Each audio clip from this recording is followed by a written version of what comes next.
자, 사무엘하 24장 25절. 오늘 마지막 말씀이죠. 우리 힘차게 샤우팅합니다. 시작. 그곳에서 여호와를 위하여 제단을 쌓고 번제와 어목제를 드렸더니 이에 여호와께서 그 땅을 위한 기도를 들으심에 이스라엘에게 내리는 재앙이 그쳤더라. 그곳에서 여호와를 위하여 제단을 쌓고 번제와 화목제를 드렸더니 이에 여호와께서 그 땅을 위한 기도를 들으심에 이스라엘에게 내리는 재앙이 그쳤더라. 그곳에서 여호와를 위하여 제단을 쌓고 번제와 화목제를 드렸더니 이에 여호와께서 그 땅을 위한 기도를 들으심에 이스라엘에게 내리는 재앙이 그쳤더라. 사무엘하 24장 25절 말씀. 아멘. 네, 함께 읽을 귀한 말씀을 가지고 희생으로 열린 회복의 길, 희생으로 열린 회복의 길이란 제목으로 하나님 말씀 함께 나누겠습니다. 자, 오늘 이제 사무엘하 마지막 말씀이죠. 다윗이 이제 자기 인생의 후반전에 살아가면서 한 번의 실수를 또 하게 됩니다. 그게 뭐냐면 자기의 세력이 얼마나 되는지를 알고 이렇게 인구 조사를 하게 되는 그런 내용이죠. 이게 이제 다윗이 죽기 전에 3년 전에 있었던 일이에요. 학자들에 의하면. 그러니까 여러분 마지막까지 하나님 꼭 붙잡고 있어야 돼요. 흔들리지 말고. 나이가 들면 들수록 더 희미해지고 더 연약해지지 마시고 몸은 비록 연약해지더라도 하나님을 향한 마음은 더 간절하시고 천국 소망 잃어버리지 않기를 주님의 이름으로 축복합니다. 그러니까 자기가 얼마나 큰 세력을 가지고 있는지를 자랑하고 싶어서 인구조사를 한단 말이에요. 여러분 3절을 보시면은 요압이라는 장군이 말려. 여러분 요압은 그래도 좀 감정적인 사람이고 저기 지혜가 없는 사람이잖아요. 근데 이 요압이 보기에도 다윗이 하는 짓이 한심한 거예요. 그러니까 말린단 말이에요. 아우 왕이요, 그거 왜 하십니까? 막 그러는데 막 그냥 재촉하잖아요. 재촉해서 그거를 하게 만든단 말이죠. 그래서 9개월 20일 동안, 그러니까 약 10개월 동안 인구 조사를 해요. 그래서 군사 수를 보고자 하고 자기 땅이 얼마나 넓어졌는가, 그거를 이제 알아보려고 그런 일을 했다가 자신의 행동이 하나님 앞에서 이게 죄였음을 깨닫고 이제 회개하는 내용이 이제 오늘 본문 내용이죠. 그래서 하나님께서 이제 선지자 갓을 보내가지고 야, 너 이런 죄를 어떻게 짓냐? 네 죄에 대한 징계 3가지 중에 하나를 골라라. 첫 번째 기근, 두 번째 도망자로 신세로 살 거냐, 세 번째 전염병 가운데 전염병이 걸린다. 요 3가지 중에 하나를 선택해라. 그러신단 말이에요. 하나님이 친절하시죠? 다 안 좋은 거지만 이 3개 중에 고르라고 한단 말이에요. 근데 기근은 한번 경험해 봤잖아요. 기브온 사람들이 그 사건으로 인해서 기근 한번 경험해 봤고, 그 다음에 도망자는 뭐 사울의 왕에게 맨날 쫓겨다니는 그거 도망자 신세 한번 경험해 봤잖아요. 그래서 그랬는지 3번을 선택한단 말이에요. 근데 사실은 3번을 선택한 이유가 다윗은 사람의 손보다 하나님의 손에 맡기는 것이 낫다고 생각하고 하나님의 궁휼하심을 구한단 말이에요. 사람에 의한 공격이 아니라 하나님께 궁휼하심을 구하는 마음으로 3번째 전염병을 고르게 된단 말이죠. 그래서 하나님께서 이스라엘에게 전염병을 내리셨는데 단에서부터 부엘세바까지, 그러니까 인구조사를 그렇게 했거든요. 단에서부터 부엘세바까지 그냥 전체를 전부 다 인구조사를 했는데 그대로 단에서부터 부엘세바까지 전염병이 돌아서 7만 명이 죽게 돼요. 근데 이건 아직 끝난 게 아니에요.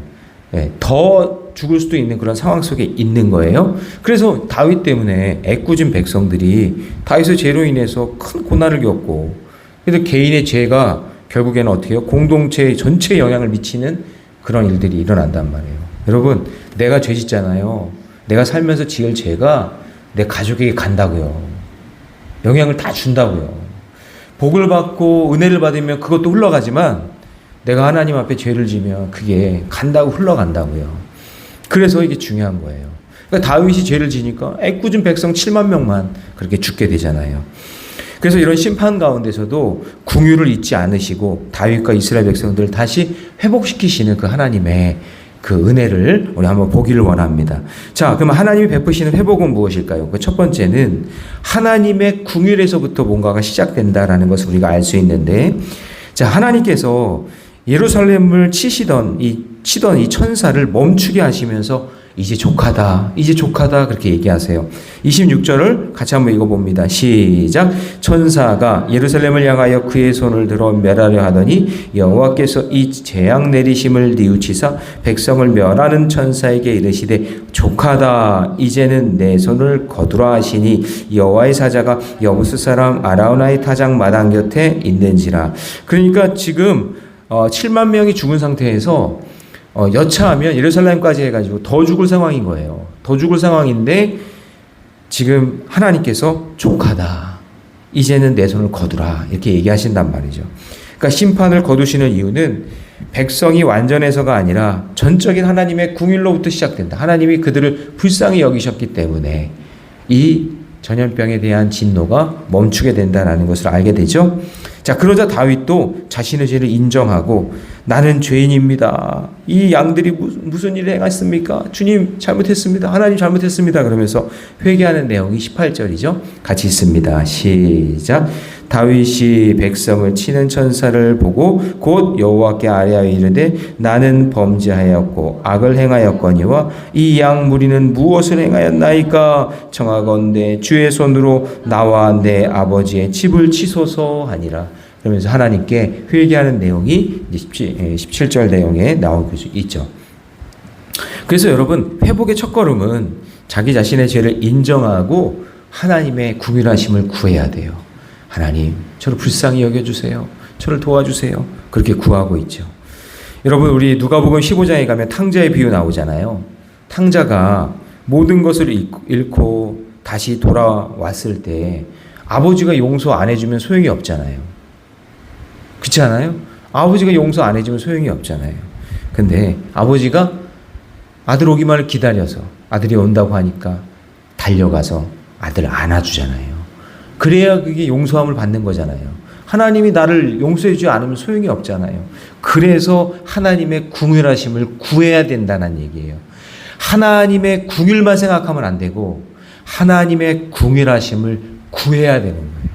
하나님 용서해 주세요. 하나님 제가 잘못했어요.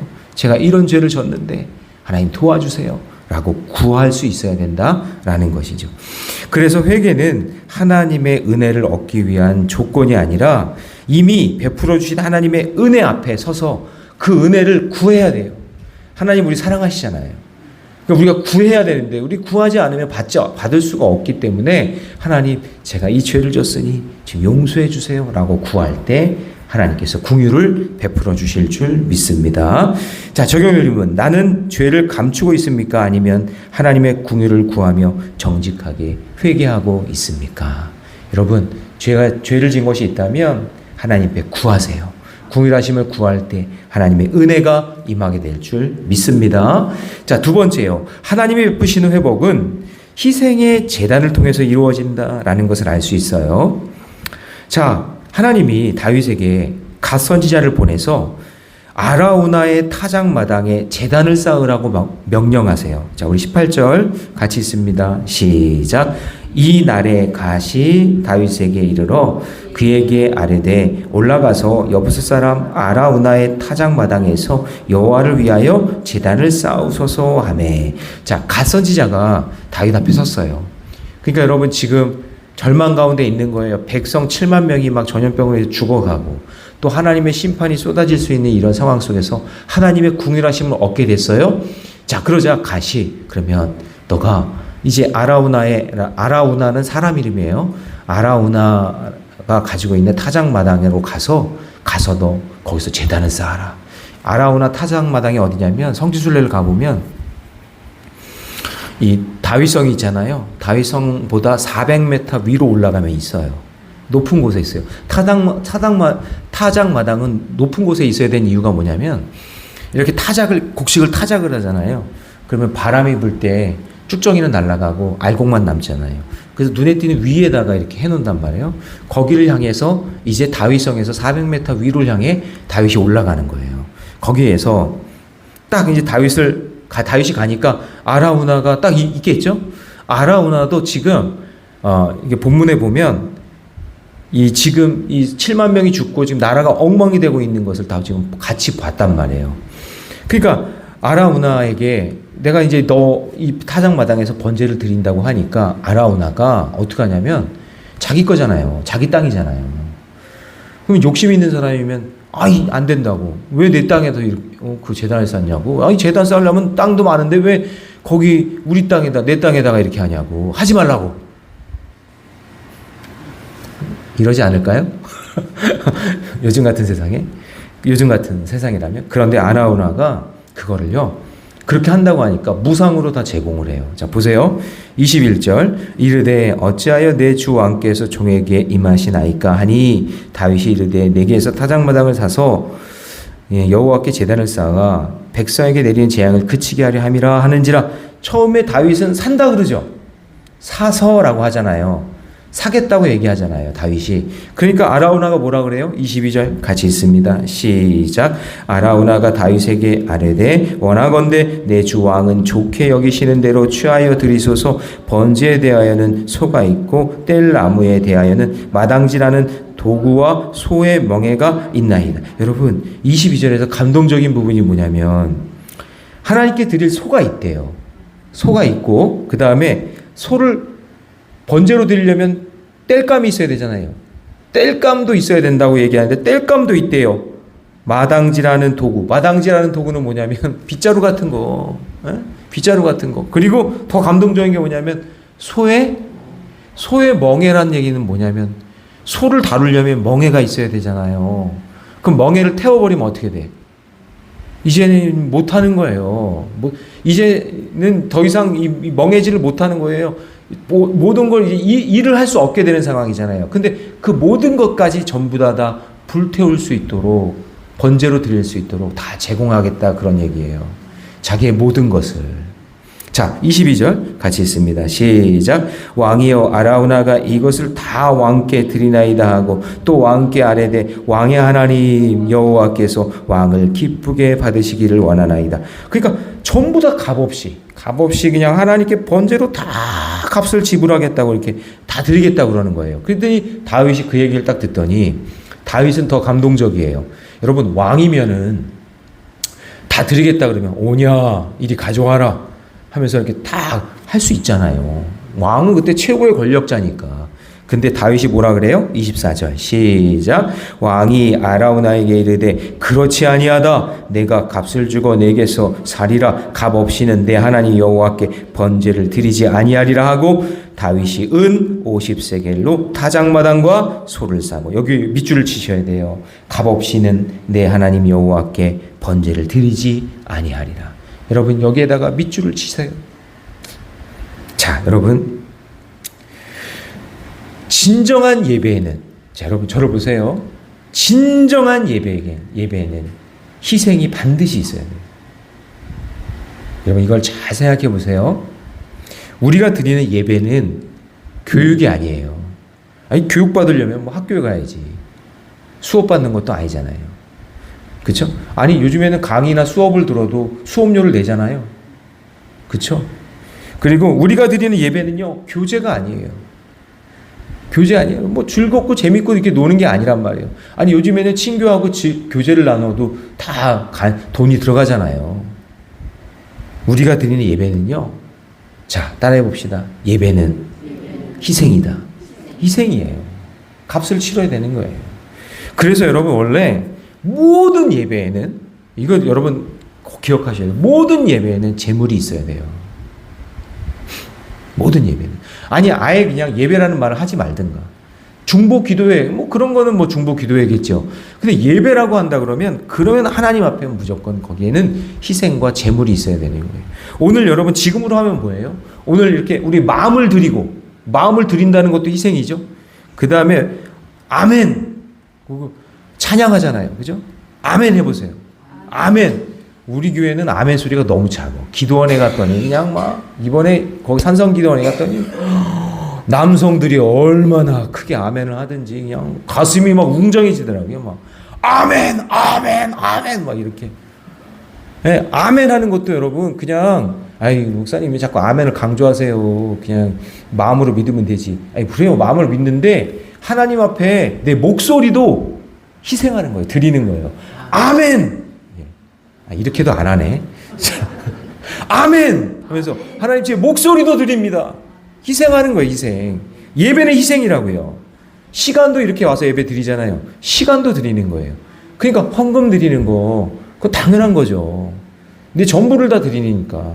아니, 아라우나는 지금 뜬금없이 다윗이 와가지고 여기서 번제 드려야 된다 그러잖아요. 근데 그거 자기 것 다 내어드리는 거예요. 땅도 드리고, 그냥. 소도 드리고, 땔감도 다 드리는 거예요. 예배 드린다고 하니까. 근데 다윗은 더 감동적이죠. 그렇게 공짜로 한다고 그러니까. 아니, 예배는 공짜가 어딨어. 예배는 희생이야. 섬김이야. 희생이 따라야 돼. 그러니까 여러분, 새벽 예배도 이렇게 나와서 들어야지. 방송으로 듣는 거하고 다른 거예요. 소리로 듣는 거랑 다른 거예요. 왜냐하면 지금 나는 여기 나왔잖아요. 시간을 지금 들였잖아요. 발걸음을 여기다 희생을 했잖아요. 여기 나와서 예배를 드리잖아요. 이런 희생이 있는 것이 예배지. 그냥 가만히 있어서 그냥 듣는 게 그게 무슨 희생이에요. 그거는 예배라고 할 수 없어요. 그거는 솔직히 얘기하면 희생이 아니에요. 응? 맞죠? 아니, 아멘 좀 해보세요. 맞죠? 지금 오늘 본문에서 우리가 느낄 수 있는 거잖아요. 그러니까 여러분, 마리아가 예수님이 이제 십자가에 돌아가신다고 하니까 이제 하나님께 드릴 수 있는 마지막 예배잖아요. 예수님. 그 예수님의 머리에다가 향유를, 그 나드 향유를 그냥 붓는 거예요. 자기 전 재산이에요. 시집갈 때 쓰려고 한. 그걸 전부 다 갖다 붓는 이유는 뭐냐면 이게 예수님과 살아있을 때의 마지막 예배이기 때문에 모든 걸 드리는 거예요. 그러니까 예수님이 뭐라 그래요? 충격을 받으셨죠. 복음이 가는 곳마다 이 여인의 이야기가 계속해서 전해질 거라고 얘기하는 거예요. 예. 그래서 예배는 뭐라고요? 희생이다. 그걸 잊지 마세요. 그래서 사람들은 시간 낭비라고 얘기하고 사람들은 물질을 드리고 그러면은 그거 다 낭비라고 얘기하지만 예수님은 그것을 바라볼 때 하나님은 희생이다. 헌신이다. 그걸 예배다. 그렇게 얘기하신단 말이에요. 여러분, 감사한 마음으로 부모님께 선물을 준비한 자녀는 가장 좋은 것을 드리려고 하지 않겠어요? 부모님께 감사한 마음으로 자기 형편에 맞게.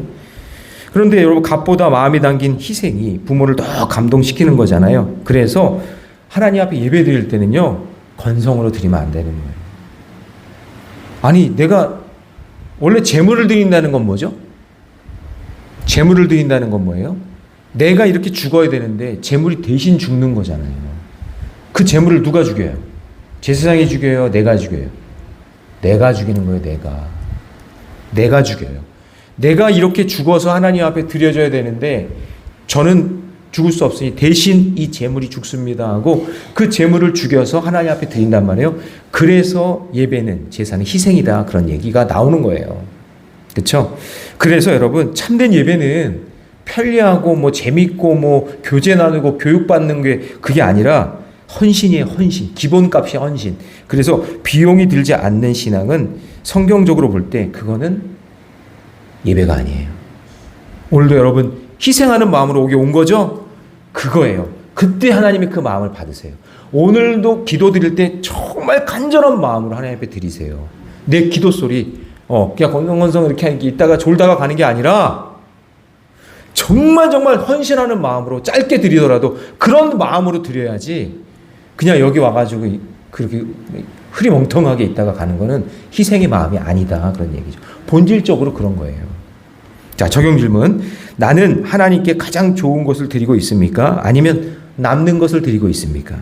예, 희생이 있는 예배와 헌신으로 하나님을 기쁘시게 하는 성도가 되시기를 주님의 이름으로 축복합니다. 자, 세 번째요. 하나님이 베푸시는 회복은 대속의 은혜로 완성되어진다라는 거죠. 자, 25절 말씀 같이 읽습니다. 다 같이 시작. 그곳에서 여호와를 위하여 제단을 쌓고 번제와 화목제를 드렸더니 이에 여호와께서 그 땅을 위한 기도를 들으심에 이스라엘에게 내리는 재앙이 그쳤더라. 자, 다윗이 번제와 화목제를 드리자 하나님께서 기도를 들으셨어요. 그리고 재앙이 그쳤대요. 희생 제물이 백성 대신 죽음으로 인해서 하나님의 진노가 멈춘 사건이 된 거죠. 그럼 이 사건은 뭘 연상해요? 예수님이, 그렇죠. 예수님이 십자가에서 죽으셨기 때문에 우리가 죄사함을 받게 된 거죠. 그거를 이제 보여주는 거예요. 근데 왜 다윗이 예수님에 대한 예표이냐? 바로 이 사건이 있었기 때문에 그런 거죠. 그래서 우리는 신앙의 회복에 의해서 신앙의 회복을 생각할 때는 꼭 생각해야 되는 게 예수님의 희생 사건, 십자가 사건을 우리가 떠올릴 수 있어야 된다라는 거죠. 근데 여러분 그거 아세요? 지금 이 아라우나의 타작마당이 구약으로 가면 그 전에 가면 아브라함이 이삭을 바쳤던 모리아산이에요. 이 산이. 너무나 은혜롭죠. 그러니까 이삭을 바쳤던 그 모리아산의 그 희생, 하나님이 바치라 했을 때 아멘하고 자기 아들을 모리아산에서 바치려고 하는 순간 하나님께서 멈추게 하시고 옆에 있던 수풀에 걸려있던 염소를 드리게 하잖아요. 그렇죠? 근데 여러분 그거 아세요? 또 이제 놀라운 사실은 이 아라우나의 타작마당에 솔로몬 성전이 세워져요.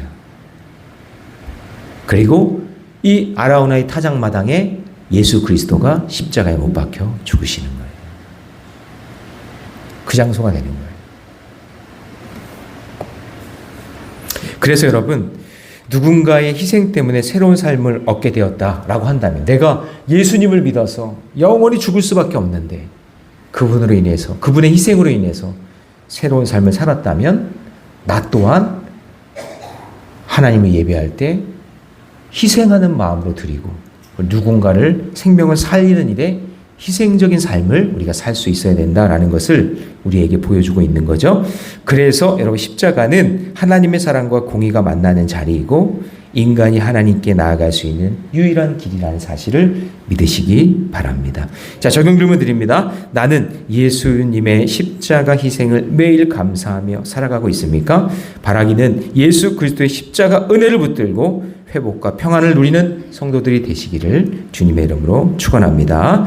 자, 이제 말씀을 정리해 봅니다. 자, 사무엘하 24장 이제 오늘 마무리가 됐어요. 자, 심판으로 끝나는 이야기가 아니었어요. 다시 회복시켜 주시고 살려 주시는 이야기가 나오죠. 하나님의 궁율, 다윗의 희생, 그리고 제단 위의 제물을 통해 회복으로 마무리가 됩니다. 근데 이 예수님의 그 십자가의 길을 우리에게 보여준다고 그랬죠.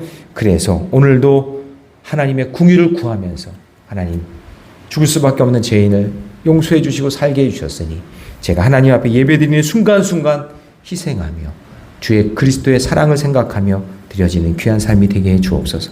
그렇게 기도하며 살아가시기를 주님의 이름으로 축원합니다. 기도하겠습니다. 사랑의 하나님, 주님의 은혜 감사합니다.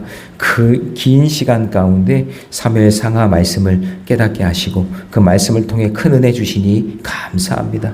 우리 새벽의 용사들 하루의 첫 시간을 희생하는 마음으로 늘 달려와서 하나님을 예배했습니다.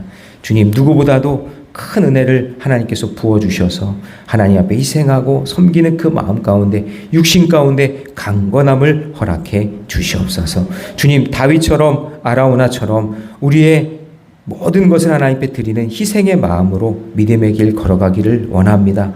값없는 은혜를 우리 한량없는 은혜를 우리에게 주셨으니 주님 이제 희생과 헌신이 있는 예배로 다시 주님께 돌려드릴 수 있는 저희들 될 수 있도록 인도해 주옵소서. 무엇보다 예수 그리스도의 십자가를 날마다 붙들며 그 은혜 안에서 살아가는 성도들이 되게 하여 주시고 우리 가정과 교회, 우리 삶의 모든 영역 가운데 회복의 은혜를 허락해 주시옵소서. 이 모든 말씀 우리 주 예수님의 이름으로 기도하옵나이다. 아멘.